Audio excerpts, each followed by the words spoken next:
There was a specific period in my time when something consumed me completely.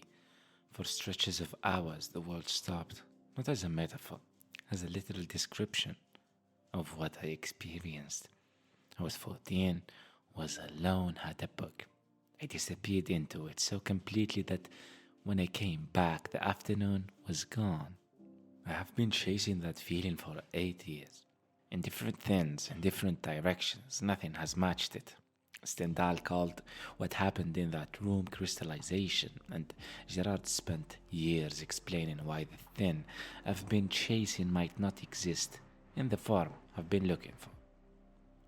Stendhal, the French novelist Girard analyzes most closely, had a specific image for what desire does to its subject. He called it crystallization. The image comes from salt mines in Salzburg. If you leave a bare branch in a salt mine overnight, by morning every surface is covered in crystal. The plain branch transformed into something that looks like it is made of diamond. The branch did not change, the salt did the work. Girard says that is what mimetic desire does to its object. It does not find a valuable thing and desire it. It takes an extraordinary thing and coats it in its brilliance. It takes an ordinary thing and coats it in a brilliance borrowed entirely from the mediator's existence. And once the crystallization has stopped, once the branch is covered, it is almost impossible to see what was actually there. You see the crystallized process, the proof of value, the crystals, the evidence that this matters, until the mediator is removed, until the rivalry collapses, until you finally hold the thing you were chasing and you realize it was always just a branch. I have had the experience of wanting someone back intensely, and then when I got what I thought, the feeling almost nothing. The reunion that doesn't deliver, the kiss that lands flat.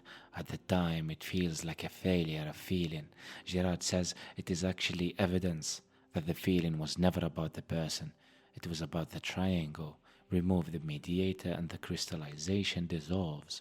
The branch is just a branch again, a real person, present and glamored.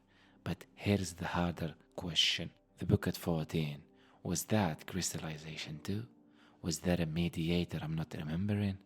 Some external force that quoted that 450 pages in a brilliance I have been chasing ever since?